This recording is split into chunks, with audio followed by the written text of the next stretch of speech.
Captain Sarah Mitchell stepped off the military transport plane at Camp Lejeune, North Carolina, her boots hitting the tarmac with the same confidence that had carried her through 8 years of distinguished service.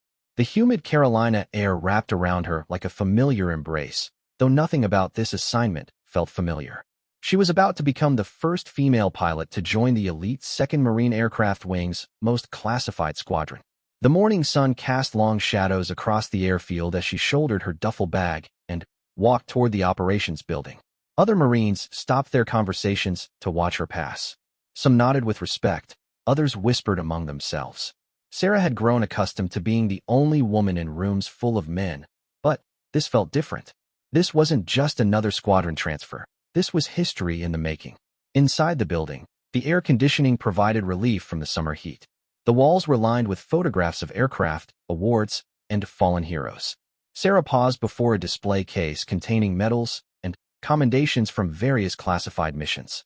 The plaques were deliberately vague, mentioning only dates and locations without revealing operational details. She understood why. The work done here wasn't meant for public consumption. "You must be Mitchell." A voice behind her caused her to turn. A young lieutenant approached with a clipboard in hand. "I'm Lieutenant Rodriguez. I'm supposed to escort you to Colonel Harrison's office." Sarah followed Rodriguez through a maze of corridors lined with security doors requiring card access. Each level they passed seemed more restricted than the last. Finally, they stopped before a door marked only with a number and a small placard reading "Commanding Officer." Rodriguez knocked twice, waited for a response, then opened the door. "Captain Mitchell reporting as ordered, sir," Sarah announced as she stepped inside and snapped to attention. Colonel James Harrison looked up from a stack of papers on his desk. He was a man in his early 50s with graying hair and the weathered face of someone who had spent decades in military aviation. His office walls displayed an impressive array of flying achievements, including several photographs of him standing beside various aircraft in exotic locations. "At ease, Captain," Harrison said, gesturing to a chair across from his desk. "Please have a seat." Sarah sat down, maintaining perfect posture despite the casual tone. She had learned long ago that informal moments in the military could be tests in disguise. "I've been reviewing your file," Harrison continued, holding up a thick folder. "Flight school honors, top of your class in advanced tactical training, exemplary service record in Afghanistan. Your former commanding officers speak very highly of your skills." "Thank you, sir," Sarah replied. "I'll be honest with you, Mitchell. When I received word that my new pilot would be a woman, I had reservations. Not about your abilities. Your record speaks for itself. My concerns were about how you'd fit into this particular unit." Sarah had heard variations of this speech before. She waited patiently for him to continue. "This squadron operates differently than anything you've experienced before. We don't fly standard missions. We don't follow standard protocols. Everything we do here is classified at the highest levels. The men in this unit have been together for years, and they've developed a bond that goes beyond normal military relationships." "I understand, sir," Sarah said. "I'm prepared for whatever challenges that might present." Harrison leaned back in his chair, studying her face. "I hope you are. Because what we do here isn't just about flying. It's about trust. When you're operating in situations where the margin for error is zero, you need to know that the person next to you will make the right choice every single time." He stood up and walked to the window, looking out at the airfield where several unmarked aircraft sat under protective covers. These missions require a special kind of pilot. Someone who can think quickly, adapt to changing situations, and follow orders without question. But they also require someone who can make independent decisions when communication is cut and the mission parameters change. Sarah watched him carefully, trying to read between the lines of what he was telling her. Every instinct told her there was more to this assignment than what appeared in her orders. "Your first test will be earning your call sign," Harrison said, turning back to face her. "In this squadron, call signs aren't just nicknames. They represent who you are as a pilot and as a person. The other members of the squadron will observe you, evaluate your performance, and eventually decide what to call you." "How long does that process usually take, sir?" Sarah asked. "It varies.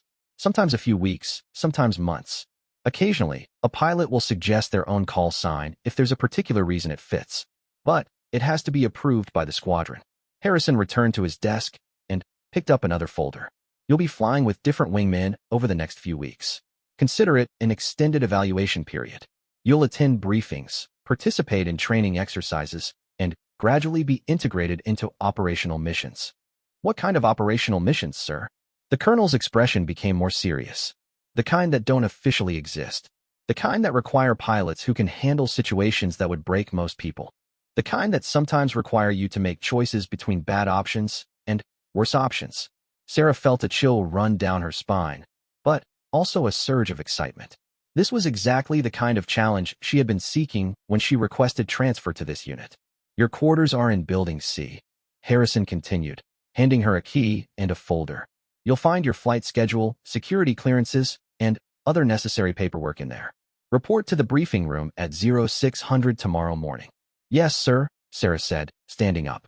One more thing, Mitchell, Harrison added as she reached for the door. In this squadron, your gender doesn't matter once you're in the cockpit. But getting to that point might be more difficult than anything you've faced before. Are you prepared for that? Sarah met his gaze directly. Sir, with respect, I've been preparing for that my entire career. As she left the colonel's office and walked back through the secured corridors, Sarah reflected on the weight of what she had just committed to. She had always known that breaking barriers came with responsibilities beyond personal achievement.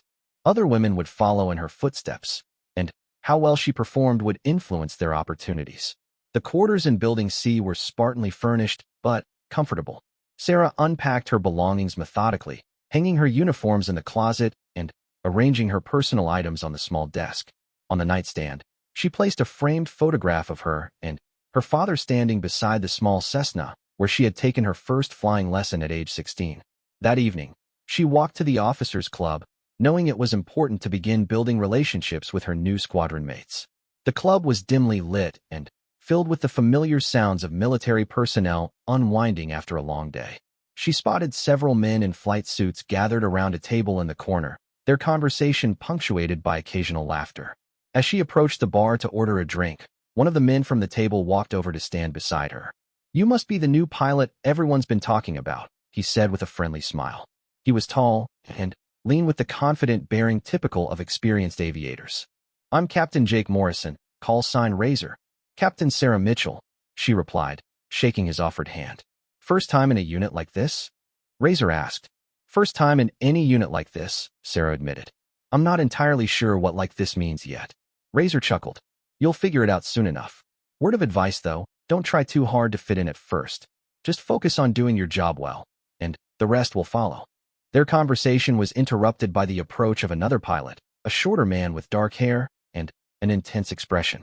So you're the famous Captain Mitchell, he said, his tone less welcoming than Razor's had been. I'm Captain Tony Valdez, call sign Viper. I've heard a lot about you. All good things, I hope, Sarah replied diplomatically. Remains to be seen, Viper said. We'll find out tomorrow when you're in the cockpit. The tension was broken by the arrival of a third pilot, an older man with captain's bars who carried himself with the easy confidence of someone who had seen everything. Don't mind Viper, he said with a grin. He's suspicious of everyone until they prove themselves. I'm Mike Torres, call sign Ghost. Been flying with this outfit for 6 years. As the evening progressed, Sarah met several other members of the squadron. Each had their own personality and their own way of sizing up the newcomer. Some were openly curious about having a woman join their ranks. Others seemed determined to maintain professional distance until she had proven herself. A few appeared openly skeptical about her presence. What struck Sarah most was the obvious bond between these men. They shared the kind of casual familiarity that came from facing danger together repeatedly. Inside jokes, knowing glances, and half-finished sentences that everyone understood. She realized that earning acceptance into this brotherhood would require more than just competent flying. Back in her quarters that night, Sarah reviewed the materials Colonel Harrison had given her. The flight schedules were unlike anything she had seen before. Training exercises with names like Shadow Protocol and Deep Strike Alpha. Mission parameters that were deliberately vague. Aircraft specifications for planes she didn't recognize. She opened her laptop and tried to research some of the aircraft models listed in her folder, but found almost nothing in publicly available databases. Whatever planes she would be flying, they weren't standard military issue. The realization both thrilled and intimidated her. As she prepared for bed, Sarah thought about the phone call she had made to her parents before leaving her previous assignment. She had been unable to tell them where she was going or what she would be doing. Her father, a retired Air Force pilot himself, had understood the implications of her vague explanations. Just remember, he had told her, The most important thing isn't being the best pilot in the room.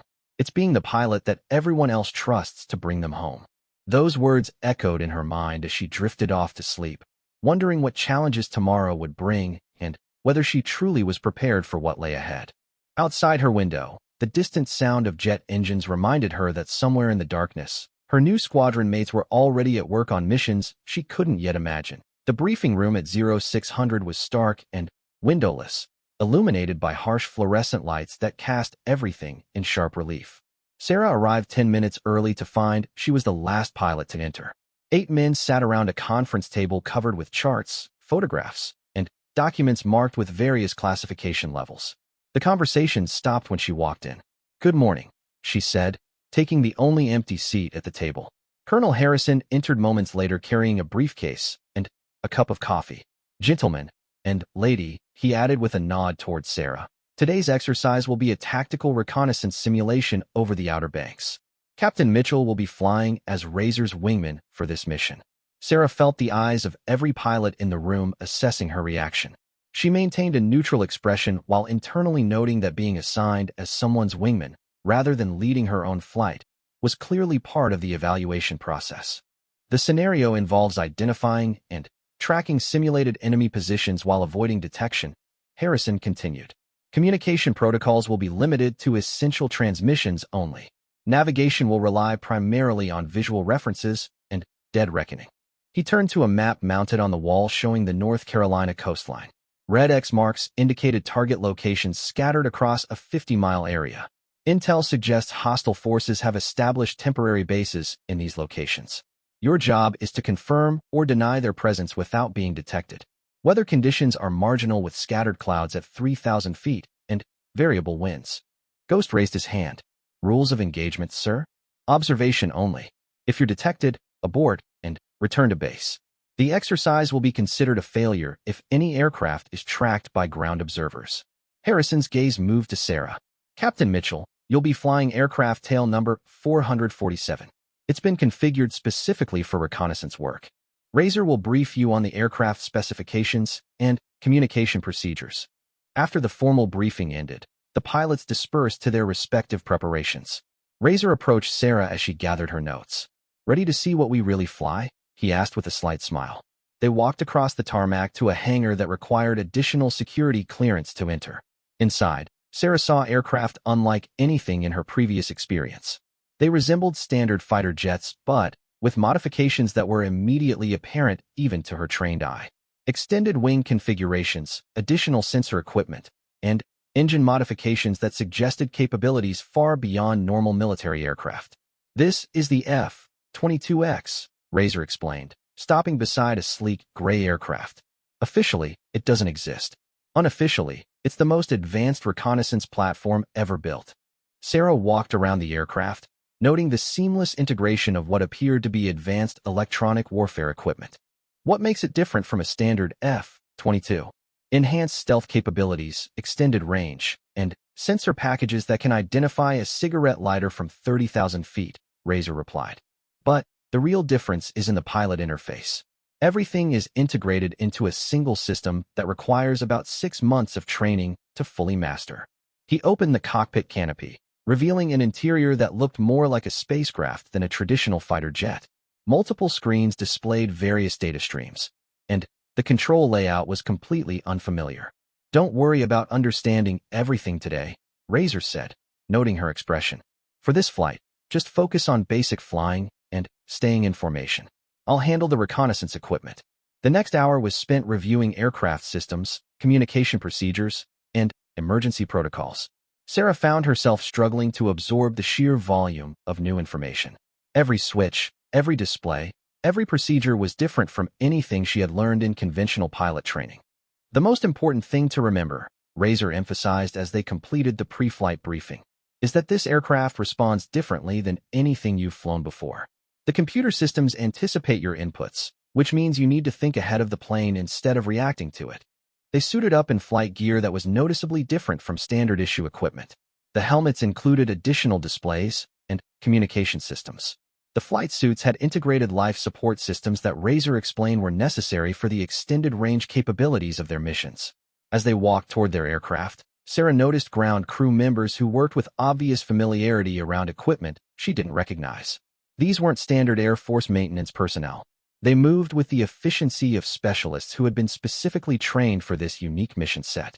"How long have you been flying these missions?" Sarah asked as they approached her assigned aircraft. 3 years, Razor replied. "Before that, I flew standard F-16s in Iraq. Thought I was pretty hot stuff until I got here and realized I didn't know anything about real flying." The pre-flight inspection revealed system capabilities that seemed almost impossible. Radar equipment that could penetrate ground surfaces to detect underground installations. Communication systems that could intercept and decode enemy transmissions in real time. Navigation systems that provided accuracy measured in inches rather than feet. Where does all this technology come from? Sarah asked as she examined a sensor array that had no equivalent in any aircraft manual she had studied. "Above my pay grade," Razor answered. "What I know is that it works, and our mission success rate is higher than any comparable unit in the military." The engine startup sequence required 15 minutes and involved system checks that were completely automated. Sarah found herself simply monitoring displays as the aircraft's computer systems verified the operational status of equipment she didn't fully understand. "Tower, this is Recon Flight requesting clearance for departure." Razor's voice came through her headset. "Recon Flight cleared for departure, runway 09. Contact departure control when airborne." The takeoff was unlike anything Sarah had experienced. The aircraft seemed to leap off the runway with power that pressed her back into her seat. Within seconds, they were climbing at an angle that would have been impossible in conventional aircraft. "Stay tight on my wing," Razor instructed as they leveled off at 15,000 feet. "We'll start with basic formation flying, then move into the tactical portion of the mission." For the first 30 minutes, they practiced various formation positions while Sarah became accustomed to the aircraft's handling characteristics. The computer systems did indeed anticipate her control inputs, making flying feel more like suggesting direction than actually controlling the aircraft. "Beginning tactical descent," Razor announced as they approached the target area. "Switch to tactical frequency and maintain radio silence unless there's an emergency." They dropped to 500 feet above the ocean, flying at speeds that made the water below blur into a continuous gray surface. Sarah concentrated on maintaining position while Razor began using the reconnaissance equipment to scan their assigned target areas. Through her helmet display, she could see what the sensors were detecting. Heat signatures from vehicles, communication transmissions from radio equipment, even the movement of individual personnel around the simulated enemy positions. The level of detail was extraordinary. "Target confirmed at grid reference 347, Razor transmitted quietly. Moving to next location." They flew a complex pattern designed to gather intelligence on all assigned targets while remaining undetected. Sarah began to understand that successful completion required not just skilled flying, but also tactical thinking about how to approach each location from the angle least likely to reveal their presence. "How do we know if we've been detected?" she asked during a brief communication window. "Trust me, you'll know," Razor replied. "The exercise controllers have equipment that simulates surface-to-air threats. If they get a lock on us, alarms start going off, and we have to abort." As they approached the fourth target location, Sarah noticed increased radio traffic on the emergency frequency. Other flights were reporting various levels of success and failure in their assigned missions. "Ghost Flight, you've been detected. Return to base immediately." "Viper Flight, abort your approach to Target 7. Exercise controllers report radar contact." Sarah realized that successfully completing this mission required skills that went far beyond anything taught in standard pilot training. It demanded an understanding of enemy detection capabilities, terrain masking techniques, and the ability to balance speed with stealth. "Last target coming up," Razor announced as they approached a coastal area marked with radio towers and various structures. "This one's always the hardest because there's no terrain to mask our approach." They came in low over the water, using the curvature of the Earth to delay detection for as long as possible. Sarah watched her displays as various warning systems indicated they were approaching the maximum safe distance for their reconnaissance equipment. "Got it," Razor said finally. "Target confirmed and cataloged. Let's get out of here." The return flight to base gave Sarah time to process what she had experienced. The aircraft capabilities, the mission complexity, and the level of skill required from the pilots all exceeded anything she had imagined when she accepted assignment to this squadron. "How did I do?" she asked as they began their approach to the airfield. Better than most people on their first flight, Razor replied. You stayed in position, followed instructions, and didn't panic when things got complicated. That's about all anyone can expect. The landing was smooth, assisted by automated systems that seemed to handle most of the actual flying. As they taxied back to the hangar, Sarah saw other aircraft returning from their missions. Some landed smoothly like theirs, while others came in with obvious urgency that suggested their exercises had not gone according to plan. The post-flight debriefing took place in the same windowless room where the day had begun. Colonel Harrison reviewed each flight's performance with the clinical precision of someone who had seen every possible variation of success and failure. Razor Flight successfully identified all assigned targets without detection, he announced when he reached their mission summary. Captain Mitchell demonstrated adequate formation flying and situation awareness for a first-time mission. The word adequate stung slightly, but Sarah understood it was probably high praise in this environment where standards clearly exceeded normal military expectations. Questions or concerns about today's exercise? Harrison asked the assembled pilots. Ghost raised his hand. Weather conditions were more challenging than briefed. Visibility dropped significantly during the latter part of the mission. Noted, Harrison replied. In operational missions, weather conditions change without warning. Part of your job is adapting to circumstances beyond your control. As the briefing concluded, Sarah gathered her notes and prepared to leave. Her mind was already working through the technical details of the aircraft systems and mission procedures she needed to master. Mitchell, Colonel Harrison called as she reached the door. Stay behind for a moment. After the other pilots had left, Harrison closed the door and turned to face her. First impressions? He asked. The aircraft capabilities exceed anything I expected, Sarah replied honestly. The mission complexity is significantly higher than standard reconnaissance work. And your assessment of your own performance? Sarah considered her answer carefully. I successfully completed the basic requirements, but I have a lot to learn about the advanced systems and tactical procedures. Harrison nodded approvingly. That's an accurate assessment. Most pilots who come here initially overestimate their abilities and underestimate the learning curve. You seem to understand what you're facing. He walked to the window and looked out at the hangar where the strange aircraft were being prepared for evening missions. The next few weeks will determine whether you belong here, he continued. It's not just about flying ability. It's about judgment, adaptability, and the ability to function under pressure that would break most people. I understand, sir, Sarah said. Do you? Harrison turned back to face her. Because what you experienced today was the easy part. Operational missions involve real enemies, real consequences, and situations where there are no good choices available. As Sarah left the briefing room and walked back to her quarters, she reflected on the day's experiences. She had successfully completed her first flight, but she also understood that she had barely scratched the surface of what this assignment would require from her. That evening, she called her parents from a secure phone in her quarters. How's the new assignment going? Her mother asked. It's challenging, Sarah replied carefully.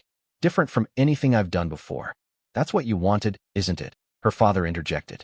Yes, Sarah said, looking out her window at the mysterious aircraft being prepared for night missions. It's exactly what I wanted. 3 weeks into her assignment, Sarah had flown with every pilot in the squadron except one. Each mission had been different. Each wingman had tested her in their own way. And she had slowly begun to understand the unspoken dynamics that governed this unique unit. The pilots who had initially been suspicious were beginning to accept her presence, though she still felt like an outsider looking in on a brotherhood forged by shared experiences she hadn't yet earned. On a humid Thursday morning, she found herself sitting across from Captain David Park in the briefing room for what Colonel Harrison had described as her final evaluation flight. Park's call sign was Spectre, and he was known throughout the squadron as the most demanding wingman and the most skilled pilot. If there was a hierarchy among equals, Spectre sat at the top. Today's mission is different, Colonel Harrison announced to the assembled pilots. Instead of a training exercise, Captains Mitchell and Park will be conducting an actual reconnaissance mission over international waters near an area of interest to national security. Sarah felt a subtle shift in the room's atmosphere. This was her first real mission, not a simulation or training exercise. The other pilots looked at her with expressions that seemed to convey both encouragement and warning. Intelligence indicates possible hostile naval activity in Sector 7 Alpha, Harrison continued, pointing to a map showing waters approximately 200 miles off the North Carolina coast. Your mission is to identify and photograph any vessels in that area without being detected. Spectre leaned forward in his chair. Rules of engagement if we encounter hostile aircraft. Avoid contact if possible. If engagement is unavoidable, you are authorized to defend yourselves. But, remember, this mission officially doesn't exist. If something goes wrong, you were never there. The weight of those words settled over Sarah like a cold blanket. In her previous assignments, missions had official status, clear command authority, and established protocols for every contingency. Here, she was about to fly into international airspace on a mission that would be denied if discovered. After the briefing, Spectre approached her with the serious expression that never seemed to leave his face.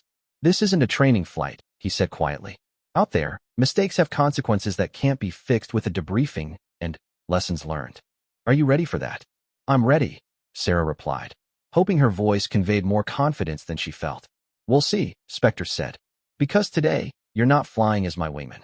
You're flying as my equal partner. That means I expect you to think independently, make tactical decisions, and cover my back the same way I'll cover yours." The aircraft assigned for this mission were different from the training variant Sarah had been flying. These carried additional equipment she didn't recognize and weapon systems that were obviously not standard military issue. "Electronic warfare package," Spectre explained as they conducted their pre-flight inspection. "If we encounter hostile radar systems, these will help us disappear before they can get a firing solution." He pointed to various external modifications that had been added to the aircraft. Infrared suppressors, radar-absorbent materials, and communication intercept equipment. This plane can listen to enemy radio traffic, jam their radar, and photograph license plates from 30 miles away. The pre-flight preparation took longer than usual due to the additional systems that needed to be checked and calibrated. Sarah found herself relying heavily on Spectre's guidance as they worked through procedures she had never seen before. "The most important thing to remember," Spectre said as they completed their systems checks, "is that we're completely on our own out there. No backup, no rescue, no support. If something goes wrong, we handle it ourselves or we don't come home." They took off into an overcast morning that provided natural cover for their departure. Unlike training flights that followed predictable patterns, this mission required them to fly a complex route designed to avoid commercial air traffic and military radar installations. "Switch to tactical frequency," Spectre instructed as they passed the 50-mile marker from shore. "From this point forward, maintain radio silence unless there's an emergency." Flying over the open ocean in an aircraft loaded with classified equipment felt fundamentally different from any mission Sarah had flown before. The vast expanse of water below offered no landmarks for navigation, and their route took them through international airspace where the rules of engagement could change without warning. 2 hours into the flight, Spectre's voice crackled through her headset. "Target area approaching. Beginning descent to reconnaissance altitude." They dropped from 20,000 feet to just above the wave tops, flying at a speed that made the ocean surface blur beneath them. Sarah concentrated on maintaining position while monitoring the electronic warfare systems for any indication they had been detected. "Contact," Spectre announced quietly. "Naval vessels bearing 030, approximately 15 miles. Through her helmet display, Sarah could see the radar signatures of multiple ships arranged in what appeared to be a defensive formation. The identification systems showed vessel types she didn't recognize from any military database she had studied.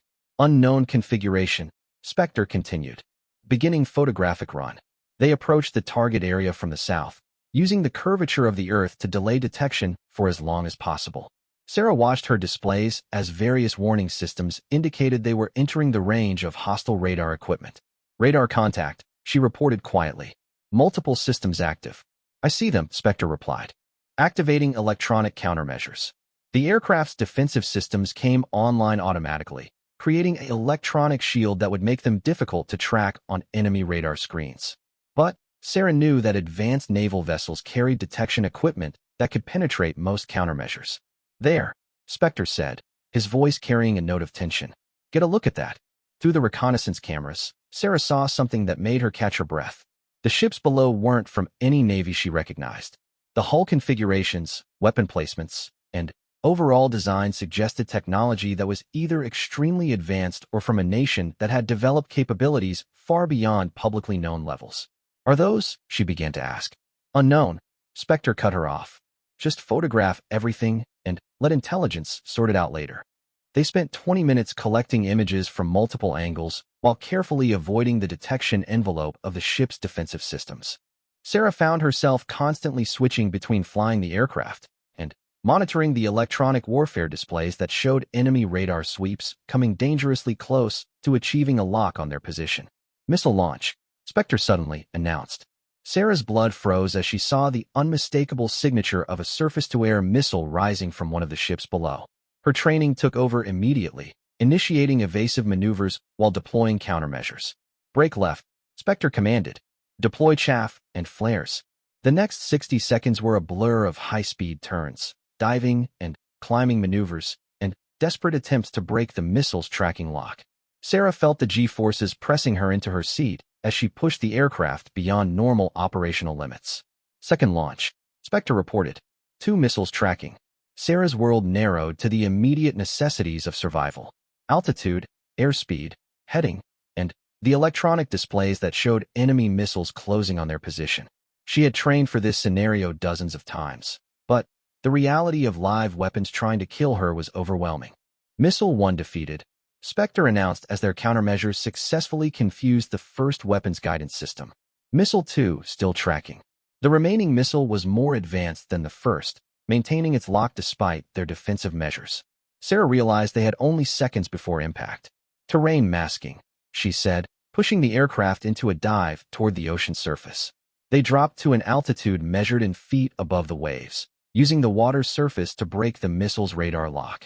The weapon, unable to distinguish between the aircraft and the sea return, lost its target and self-destructed harmlessly several miles away. Nice flying, Spectre said as they climbed back to a safer altitude. Now let's get out of here before they launch something we can't defeat. The return flight to base was conducted at maximum speed with constant monitoring of their electronic systems for any indication of pursuit. Sarah's hands shook slightly as the adrenaline from their close encounter gradually subsided. Control, this is Spectre Flight requesting immediate clearance for landing. Spectre radioed as they approached the coast. Spectre Flight cleared to land, runway 09. Proceed directly to Hangar 7 for debriefing. The landing was routine, but Sarah felt a profound sense of relief as the aircraft's wheels touched the runway. Her first operational mission had nearly ended in disaster, but they had successfully collected the intelligence and returned safely. Hangar 7 turned out to be a secure facility she had never seen before. Inside, technicians immediately began downloading data from their aircraft systems while Colonel Harrison and several officers she didn't recognize waited for their report. Mission successful, Spectre reported. Targets photographed and identified. Hostile contact resulted in missile engagement, but no damage sustained. Harrison's expression was grim as he reviewed the preliminary data from their reconnaissance cameras. These vessel configurations don't match anything in our intelligence databases. One of the unknown officers stepped forward. Captain Mitchell, this is your first operational mission. How do you assess your performance under hostile fire? Sarah considered her answer carefully. The aircraft performed as designed, defensive systems functioned correctly, and we accomplished the mission objectives. However, the enemy capabilities exceeded what we were briefed to expect. Specifically, their missile systems were more advanced than intelligence indicated, and their detection capabilities were better than our countermeasures were designed to handle. The officer nodded approvingly. That's an accurate assessment. What you encountered today represents technology that officially doesn't exist. Your mission has provided valuable intelligence about capabilities we suspected but couldn't confirm. As the debriefing continued, Sarah realized that her first operational mission had been more significant than she had initially understood. The photographs they had collected would be analyzed by intelligence specialists and could potentially influence national security decisions at the highest levels. Captain Mitchell, Colonel Harrison said as the formal debriefing concluded, report to my office tomorrow morning at 0800. It's time we discussed your permanent status with this squadron. Walking back to her quarters that evening, Sarah reflected on how much her life had changed since arriving at this assignment. 3 weeks ago, she had been a competent pilot with a standard military career. Tonight, she was returning from a classified mission that had involved live combat with unknown enemies using advanced technology. The weight of what she had committed to was becoming clear. This wasn't just a career opportunity or a chance to break barriers for women in military aviation. This was a job that required her to risk her life on missions that officially didn't exist, against enemies that weren't supposed to be there. But, As she looked up at the unmarked aircraft being prepared for night missions, Sarah realized that despite the danger and uncertainty, this was exactly where she wanted to be. For the first time in her career, she felt like she was doing something that truly mattered. Her phone rang as she entered her quarters. It was her father. "How are things going?" he asked. "Getting more interesting every day," Sarah replied, looking out her window at Spectre's aircraft being refueled for another mission. "That's what you always wanted," her father said. "Yes," Sarah agreed, thinking about the missiles that had nearly ended her life that afternoon. "It's exactly what I wanted." Sarah stood outside Colonel Harrison's office at precisely 0800, her uniform pressed, and her mind racing through possible outcomes from yesterday's mission. The successful completion of her first operational flight had felt like a milestone, but Spectre's warning about the squadron's unforgiving standards echoed in her thoughts. Through the door, she could hear multiple voices engaged in serious conversation. "Enter," came Harrison's voice after her knock. Inside the office, she found not only Colonel Harrison but also Spectre, Ghost, and Razor seated around a conference table covered with mission reports and photographs. The images from yesterday's reconnaissance flight were spread across the surface, showing the mysterious vessels they had encountered. "Captain Mitchell, please have a seat," Harrison said, gesturing to an empty chair at the table. Sarah sat down, noting the serious expressions on everyone's faces. This felt less like a routine debriefing and more like a tribunal. "We've been discussing your performance yesterday," Harrison began. "Captain Park has filed his mission report, and the intelligence analysts have completed their preliminary assessment of the data you collected." Spectre leaned forward slightly. "Tell us about the moment when you decided to use terrain masking against that second missile." Sarah recalled the split-second decision that had potentially saved both their lives. The missile's tracking system was more sophisticated than our countermeasures could defeat. Standard evasive maneuvers weren't working. "I calculated that dropping to wave-top altitude would create enough radar interference to break its lock." "That wasn't in any manual you've studied," Ghost observed. "No, sir. It was tactical improvisation based on understanding how radar systems interact with surface reflections." Razor smiled slightly. "Where did you learn about radar physics in enough detail to make that calculation under combat stress?" "My engineering degree focused on electromagnetic systems before I joined the military," Sarah explained. "I spent summers working with my father on radar installations for civilian airports."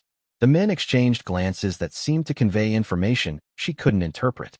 Harrison picked up one of the photographs from the table. "The vessels you encountered yesterday have been identified as belonging to a nation that officially denies operating in international waters. The intelligence you collected confirms activities that could significantly impact regional security." He set the photograph down and looked directly at her. "Which brings us to the question of your future with this squadron." Sarah felt her heart rate increase. "Sir, you've completed your evaluation period," Harrison continued. "Your flying skills are adequate, your tactical thinking is exceptional, and your ability to function under pressure has been demonstrated. The question now is whether you want to become a permanent member of this unit." "What would that entail?" Sarah asked. Spectre answered. "Missions like yesterday, but more complex. Deeper into hostile territory, against enemies with capabilities that exceed anything in public military databases. Operations that require you to make life or death decisions with incomplete information and no backup. You would also be required to sign additional security agreements," Harrison added. "What you've seen so far is just the surface level. Full membership in this squadron involves access to technology and operational methods that are classified at levels most military personnel never encounter." Ghost leaned back in his chair. "It also means accepting that your previous life essentially ends. Family communications become limited and monitored. Personal relationships become complicated. Even your official military record will be modified to obscure your actual activities."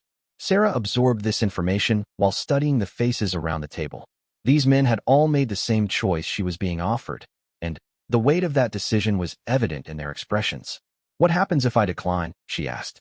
"You return to conventional military aviation with an excellent service record and no knowledge of what actually happens here," Harrison replied. "Your time with this squadron would be classified, and you would be prohibited from discussing it for the rest of your life. And if I accept, you become part of something that most people couldn't handle," Spectre said. "Missions that push the boundaries of what's possible. Technology that doesn't officially exist.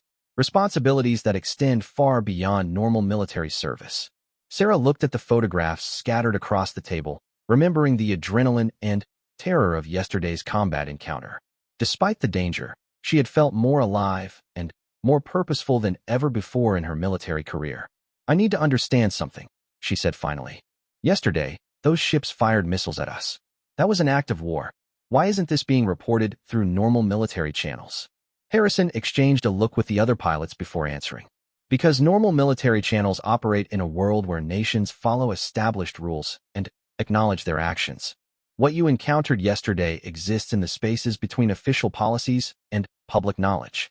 We handle the problems that can't be solved through conventional diplomacy or standard military operations," Ghost added. "The kind of threats that require deniable responses and untraceable capabilities." Razor nodded. "It's not about glory or recognition. Most of what we do will never be acknowledged publicly. The success of our missions is measured by things that don't happen rather than actions that do." Sarah realized she was being offered membership in something that operated outside the normal structure of military service. The pilots around this table weren't just aviators. They were operators in a shadow war that the public would never know existed. "How long do I have to decide?" she asked. "Right now," Harrison said. "The nature of our operations requires absolute commitment from every member. We can't have pilots who are uncertain about their dedication to this mission." The room fell silent as Sarah considered her choice. Everything she had worked for in her military career had led to this moment. The opportunity to break barriers for women in military aviation, to serve at the highest levels of national security, and to prove herself in the most demanding environment possible. But accepting would also mean abandoning the conventional military career she had planned, accepting risks that could end her life without recognition, and operating in moral gray areas that conventional service never required. "I accept," she said finally. The tension in the room immediately shifted. Smiles appeared on faces that had been serious moments before, and Sarah realized she had passed some final test that went beyond flying ability or tactical thinking. "Welcome to the squadron," Harrison said, standing and extending his hand. As she shook hands with each pilot, Sarah felt she was being inducted into something far more significant than a military unit. This was a brotherhood forged by shared experiences that civilians couldn't comprehend and military personnel in conventional units couldn't imagine. "There's one more formality," Spectre said as the congratulations concluded. "You need a call sign." Sarah had been wondering when this moment would arrive. In her previous assignments, call signs had been simple nicknames based on appearance or personality traits. Here, she suspected the process would be more meaningful. "In this squadron," Ghost explained, "call signs represent who you are as a pilot and what you bring to the team. They're chosen based on your demonstrated abilities and the role you're expected to fill in our operations." Razor pulled out a sheet of paper covered with handwritten notes. "We've been observing your performance for 3 weeks. Your technical knowledge, tactical thinking, and ability to function under pressure. Yesterday's mission demonstrated something we hadn't seen before," Spectre continued. "When conventional tactics failed, you improvised a solution based on technical understanding that went beyond standard pilot training." Harrison moved to the window and looked out at the flight line where the mysterious aircraft sat under protective covers. "Your background in electromagnetic systems, combined with your demonstrated ability to think beyond established procedures, suggests a call sign that reflects both your technical expertise and your operational capabilities." "Phantom," Ghost said suddenly. The word hung in the air as the pilots considered its appropriateness. Sarah understood the implication immediately. Phantoms were entities that appeared and disappeared without explanation, existing at the edge of perception and detection. "Phantom 7, Razor added, consulting his notes. "The electromagnetic spectrum has 7 primary bands. Your technical knowledge spans all of them, and your ability to disappear from enemy detection systems makes you effectively invisible." "Phantom 7, Harrison repeated, testing how the words sounded. "It fits." Sarah felt a surge of pride mixed with apprehension. The call sign represented not just acceptance into the squadron, but also expectations about her future performance that exceeded anything she had previously experienced. "From this point forward," Harrison said formally, "you will be known as Phantom 7. Your previous identity in conventional military aviation essentially ceases to exist." As the meeting concluded and the pilots dispersed to their various duties, Sarah remained in Harrison's office for additional briefings about her new status. Security protocols, communication procedures, and operational guidelines that hadn't applied to her as a probationary member. "One final question," Harrison said as they finished reviewing the paperwork. Do you have any regrets about the choice you've made? Sarah considered her answer while looking at the photographs from yesterday's mission. The unknown vessels, the advanced weapons, and the implications for national security that she was now committed to addressing. No regrets, she said finally. This is what I've been preparing for my entire career, even if I didn't realize it at the time. That evening, she called her parents from the secure phone in her quarters. The conversation was brief and carefully worded due to the monitoring requirements of her new status. How are things progressing? Her father asked. I've been accepted for permanent assignment, Sarah replied. It's what I hoped would happen. And you're happy with the decision? Sarah looked out her window at the aircraft being prepared for evening missions, knowing that soon she would be flying them into situations that most people couldn't imagine. I'm exactly where I belong, she said. After ending the call, she sat at her desk and wrote a letter to her future self, describing the moment when she became Phantom 7 and committed to a path that would define the rest of her life. She sealed the letter and placed it in her personal safe, wondering what that future version of herself would think when she read it years from now. Outside her window, the sound of jet engines reminded her that somewhere in the darkness, her new squadron mates were already at work on missions she would soon be joining. The thought both thrilled and sobered her.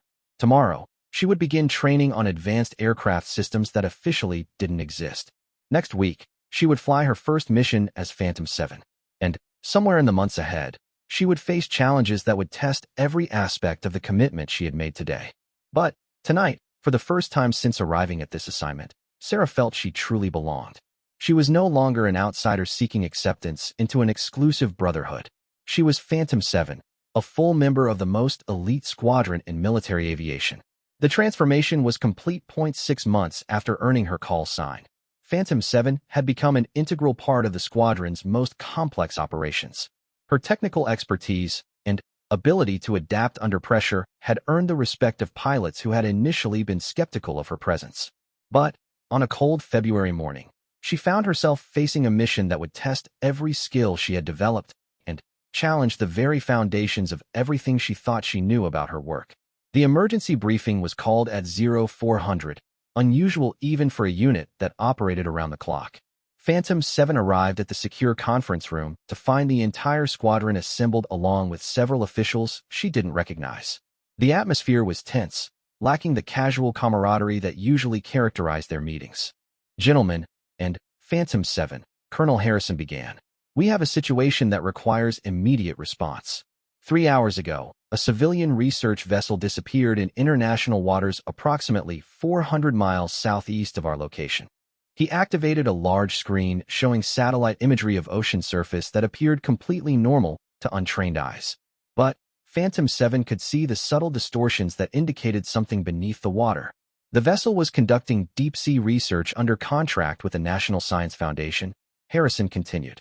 Official position is that they experienced mechanical failure and went down in deep water. Reality is more complicated. One of the unknown officials stepped forward. I'm Director Walsh from the National Security Agency. What I'm about to tell you is classified at the highest levels and must not leave this room.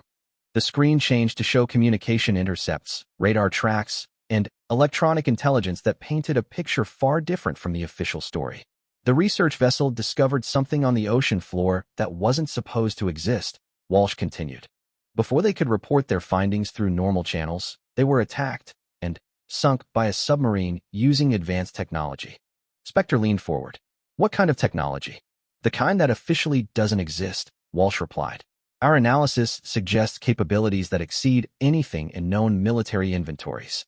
The submarine that attacked the research vessel appears to be operating with stealth technology that makes our most advanced systems look primitive. Ghost raised his hand. What's our mission? Find that submarine and determine its capabilities, origin, and mission, Harrison answered.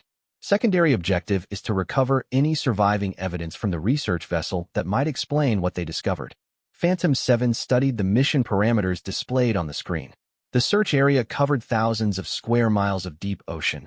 The target was equipped with technology that exceeded their detection capabilities, and they would be operating far from any support. Rules of engagement? Razor asked. Observe and report, Walsh said. Do not engage unless directly threatened. If this submarine represents technology from a hostile nation, premature contact could escalate into something far beyond a covert operation. The briefing continued for 2 hours, covering every aspect of the mission from weather conditions to communication protocols.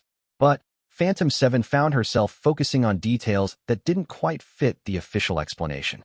"Sir," she said during a brief pause in the presentation, "the attack pattern on the research vessel doesn't match standard submarine tactics. It looks more like a defensive response than an aggressive action." Walsh's expression hardened. "Explain." "The research vessel was attacked only after they began transmitting data about their discovery. If the submarine's mission was to prevent detection, they would have struck before any transmissions occurred. This suggests they were protecting something specific rather than conducting random attacks." The room fell silent as the implications of her observations settled over the assembled officials. Phantom 7 realized she had identified a flaw in the official narrative that no one else had noticed. "That's why you're flying this mission," Harrison said finally. "We need someone who can think beyond standard interpretations and identify what we're actually facing." The aircraft assigned for this mission was unlike anything Phantom 7 had flown before. Designated only as Deep Strike Alpha, it appeared to be a hybrid of submarine and aircraft technology. Extended range capabilities, underwater sensors, and defensive systems that seemed designed for operating in environments where conventional aircraft couldn't survive. "How deep can this thing go?" she asked Spectre, who would be her wingman for the mission. "Officially, it's an aircraft," he replied with a slight smile. "Unofficially, it can operate in environments that would be impossible for normal planes." The pre-flight preparation took 4 hours due to the complexity of systems she had never encountered before. Underwater communication equipment, sonar arrays, and what appeared to be depth charges modified for deployment from aircraft. "Are we expecting to engage underwater targets?" she asked as they reviewed the weapon systems. "We're prepared for anything," Spectre answered. "This mission could involve situations that have never been encountered before." The takeoff was routine, but their flight path took them over ocean areas that appeared on no civilian charts. Navigation systems showed coordinates that didn't correspond to any known reference points, and their communication protocols were unlike anything used in conventional military operations. Approaching target area, Spectre announced as they reached the coordinates where the research vessel had disappeared. Beginning descent to search altitude. What they found defied explanation. The ocean surface showed no signs of debris or disturbance, but their sensors detected massive structures on the seafloor that didn't appear on any geological surveys. Geometric shapes that were clearly artificial, arranged in patterns that suggested purpose and intelligence. "Are you seeing this?" Phantom 7 transmitted quietly. "I see it," Spectre replied, his voice carrying a note of wonder. "But I don't believe it." The structures were enormous, stretching for miles across the ocean floor in configurations that resembled cities more than military installations. Advanced scanning equipment revealed technology that incorporated materials and design principles completely unknown to human engineering. "Control, this is Phantom 7. She transmitted on the secure frequency. "We have confirmed the presence of large-scale artificial structures on the ocean floor at the target coordinates." "Describe the structures," came Harrison's voice through static-filled communication. "Geometric configurations consistent with advanced manufacturing. Size and complexity suggest permanent installation rather than temporary deployment. Technology appears to exceed known human capabilities." As they continued their reconnaissance, Phantom 7 began to understand why the research vessel had been attacked. They hadn't discovered evidence of hostile military activity. They had found proof that humanity was not alone in developing advanced technology. "Phantom 7, we have contact," Spectre announced suddenly. Underwater vessel approaching from the southeast. Through her sensors, she could see a craft rising from the depths with a design that bore no resemblance to any submarine in military databases. Smooth, organic curves suggested manufacturing processes that were completely alien to human technology. "It's not attacking," she observed as the craft continued its steady approach. "Movement patterns suggest curiosity rather than aggression." "Should we withdraw?" Spectre asked. Phantom 7 made a decision that would change her life forever. "Negative. Maintain position and observe. This could be our only opportunity to gather intelligence about their capabilities." The underwater craft surfaced approximately 2 miles from their position, revealing a design that challenged every assumption about submarine technology. No visible propulsion systems, no external sensors, and materials that seemed to shift and change as she watched. "Control, "We have visual contact with unknown underwater vessel," she reported. "Design and capabilities appear to be beyond current human technology." The response crackled through heavy static. "Are you certain?" "Affirmative," Phantom 7 replied, watching as the craft began to emit lights in what appeared to be a deliberate pattern. "And I believe they're trying to communicate." What followed was the most extraordinary hour of her military career. The unknown craft demonstrated capabilities that included near-instantaneous acceleration, the ability to transition seamlessly between underwater and atmospheric flight, and communication systems that somehow interfaced directly with their aircraft's electronics. "They're downloading our navigation data," Spectre reported with a mixture of alarm and fascination. "And uploading something in return," Phantom 7 observed, watching as their computer systems processed information in formats they had never encountered before. When the exchange concluded, the craft disappeared beneath the surface with a speed that their sensors could barely track. But the data it had left behind would keep intelligence analysts busy for years. "Phantom 7, return to base immediately," Harrison's voice commanded through their communication system. The flight back to base was conducted in complete radio silence, both pilots processing the implications of what they had experienced. Phantom 7 realized that her military career had just taken a turn that would change not only her life, but potentially the entire understanding of humanity's place in the universe. The debriefing lasted 18 hours and involved officials from agencies she had never heard of. The data they had collected was immediately classified at levels that exceeded even the squadron's normal security requirements. And the questions they asked suggested that this wasn't the first encounter with technology that defied conventional explanation. "What you experienced today must not be discussed outside this room," Director Walsh emphasized as the debriefing concluded. The implications of confirming non-human technology could destabilize global security structures. Phantom 7 understood that she had crossed a threshold from which there was no return. The mission had revealed the existence of intelligence and technology that operated outside human understanding, and she had been chosen as one of the few people entrusted with that knowledge. "How many others know about this?" she asked Harrison privately after the other officials had left. "Very few," he replied. "This squadron exists primarily to monitor and respond to situations that can't be explained through conventional understanding." "And the research vessel?" "The crew was rescued by the same craft you encountered. They're currently being debriefed at a facility that officially doesn't exist." As Phantom 7 returned to her quarters that evening, she reflected on how completely her understanding of the world had changed in a single day. 6 months ago, she had been a conventional military pilot seeking a challenging assignment. Tonight, she was one of a handful of people who knew that humanity shared the planet with intelligences that possessed technology beyond current understanding. The weight of that knowledge was overwhelming.